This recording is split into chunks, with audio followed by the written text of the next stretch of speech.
illustrations and teaching. All right, I'm going to stop right there. One preacher facetiously said, I used to preach better before I learned more about the true meaning of preaching.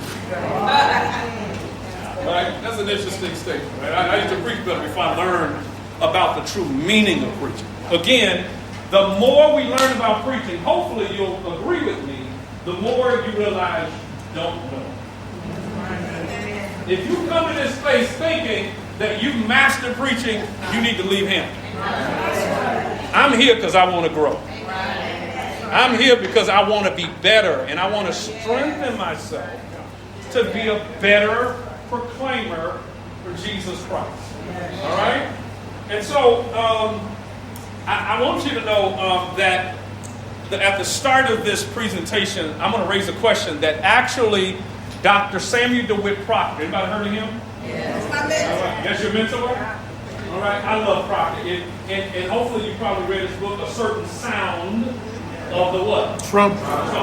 Now, my V Union folk should know. ABC folk. You went to ABC? Yes, sir. Come on. ABC yes, folk, sir. y'all should know. Yeah. Right, V Union. What V Union? All right, okay. All right. So if you went to any Virginia Union, okay, so y'all, that was a school that they teach that there. Howard, they taught it. And ITC. Right? But anyway, in that book, he starts off and he wrestles with this question, what kind of preacher are you? I want you to come to this space and I want you to wrestle with that. I know you can tell me what kind of preacher Dr. Cynthia Helm is, Dr. William Curtis, Gina Stewart. We can talk about other preachers, but the question that I want you to do is I want you to envision a mirror right in front of your face. And I want you to ask yourself, what kind of preacher am I? What kind of preaching are you doing? I want you to wrestle with this because Dr. Proctor in his book shares with us at least 4 different types of preaching. He mentions more, but I'll just mention 4. All right? Number 1, here's what he offers to us. He shares with us one type of preacher. Says, I want you to write this down. I know we'll bring out outlines, but hopefully you got your note paper. Okay? Number 1, he mentions what's called the comfort dispenser. All right? The comfort dispenser. Okay? Did that make sense? I got a little draw. And my talk, so if you need me to repeat it. The comfort. You want me to read it? Comfort. All right? C-O-M-F-O-R-T. Comfort. So everybody know what I'm saying because you may can't hear me. I don't have a microphone. All right? Dispenser. D-I-S-P-E-N-S-E-R. All right? If you don't like what I'm talking, blame the folk in Miami who trained me. All right? Okay. All right? So the comfort dispenser. So what is a comfort dispenser? The comfort dispenser, according to Dr. Proctor, was the kind of preacher who saw themselves as like a Tylenol. The aim and the goal, the primary goal of their preaching is to minister and to address people's what? Pain. They're hurt. We've all heard these kind of preachers, right? And you got to address people's pain because people are hurting. So when they develop a message, they're trying to address people's hurts. There's somebody here, you're hurting right now. Sound like a TV preacher, right? You're hurting, you're going through, and I want to minister to your pain. I want to minister to your hurt. Nothing wrong with that, but it can become problematic when that's all you do. Right? It can become problematic when that's the only approach that you take. But every message is comfort dispenser. I'm addressing hurt. Don't get me wrong. Every message, I think, should minister to some little hurt there. But the truth is, this cannot be the only approach according to Dr. Proctor. We've all heard it. The church is a hospital. We've all heard it. Matter of fact, some of us have said it. I've said it myself. And maybe it's that kind of language that has crippled many of our churches. Because many of the people in your church come, watch this, because we've taught them this is a hospital, so I come for you to address my pain. But I don't come to serve. I come for you to address my pain, but I don't come to be discipled. And so the church cannot just be a hospital, it has to be a discipleship station. But they can't get discipleship if all we do is operate as a comfort dispenser. Okay? Sometimes we got to talk about serving. Sometimes we got to talk about giving. Yeah, okay, I thought I was going to get amen. Sometimes we got to talk about some other stuff that's going to build us as Christian disciples. Does that make sense? Yeah. Okay, so number one, we got the what? The comfort dispenser. And then y'all like this. Next one is the scholar. Okay? A scholar. The scholar is the preacher who desires to be known as bright and well-informed. So my main focus for preaching and sharing my message, or the message that I will deliver, right, hopefully it's inspired by God, is I want the folk to learn something new. They need to know those eyes on the spirit. Because I got a doctorate. I'm an MD, I'm a bachelor. I'm an associate. Right? I done this, and they need to know how smart I am. And I think preaching ought to have hate. I think it ought to have hate. I'm going so, but I think preaching also ought to have heart too. That's the reason why Tertullian once raised the question, what does Athens have to do with Jerusalem? Athens represents reason. Jerusalem represents faith. He does that and he wrestles with that question because he's acknowledging the tension that oftentimes we deal with between faith and reason. Now some will say, well man, it don't take all that, right? Those are the faith people. These are the heart people. I just go to church to get my shower. I want to run. I don't care what about all that education stuff. And then there's some folk who say, well, I don't want to shower. I don't want to do anything. What I want to do is I want to learn something. And I think both are equally good. I think it has to exist with a balance. But I think the balance ought to also happen in the pulpit. I think you ought to have heart, but I also think you ought to have head. But I also think that at some point, heady people, you also have to have what in your preaching? Heart. When was the last time you felt what you were saying? We want folk to feel it, but are you feeling it? Yeah.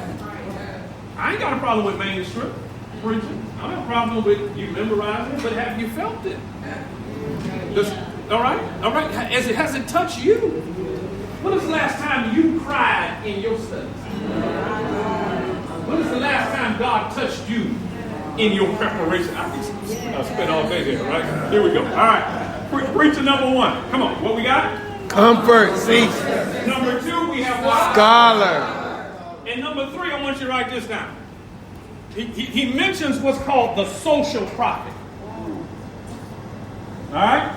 So those of you who are coming in, we're dealing with what type of preacher are you? Okay? And we mentioned so far, just for the folk who are coming in, I'm sorry to be redundant, right? But obviously, you know, some people are coming in late because y'all know the campus, they got a lot of work going on. And so, number one, what do we got again? So they can hear it? Number two, we have what? Scholar. Number three, we have what? Social prophet. So the social prophet is the kind of preacher who basically their aim is to address the social ills taking place within our society. Some of us would call this kind of preacher prophetic what? Preacher. So every Sunday you hear them, they got something to say about Trump. And if you live in my state, Florida, I know there are Florida people, it's the same. Right. So y'all got Abbott? Okay. We ain't gonna go there. All right, because you'll be surprised at how many people voted for. But we ain't gonna go there. All right? So vote for whoever you want to. That's between you and the Lord. But the thing is, social prophet, and again, nothing wrong with being a social prophet, but I think that people need more than what's in the newspaper. That makes sense? I ain't saying throw the newspaper out. No, I ain't saying that. No, throw the newspaper out. Some folks will say that. No, just preach the Bible. Just preach the Bible. All you're going to have to do, now it starts with the Bible, but I'm not going to be irresponsible. Right? You need to, I believe it was one scholar who said you need to have a Bible in one hand, Newspaper in the other hand. Yeah. You need to know what's going on in your community, bro. Sis. Right?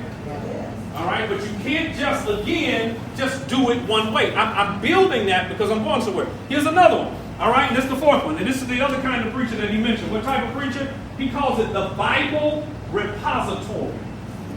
Bible. The Bible repository.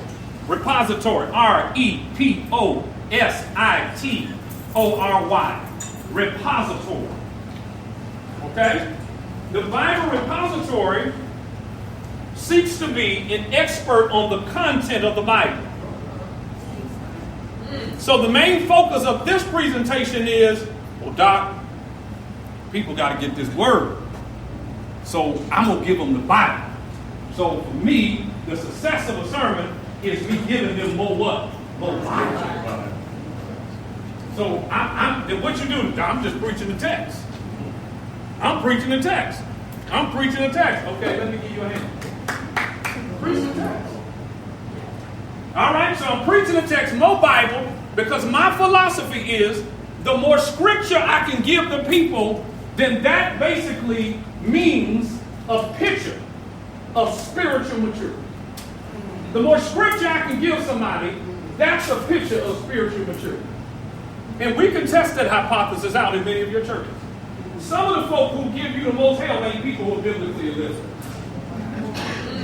Y'all don't say that. It's that little old lady and that little old man and that young man, whoever it is, young woman in your congregation who know the Bible from Genesis to Revelation. In a lot of our congregation, who gives us the most.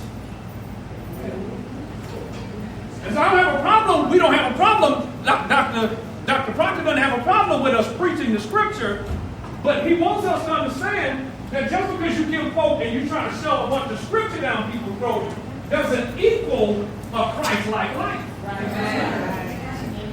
Some of us know the Bible, but the truth of the matter is we're just as hellish as we can be.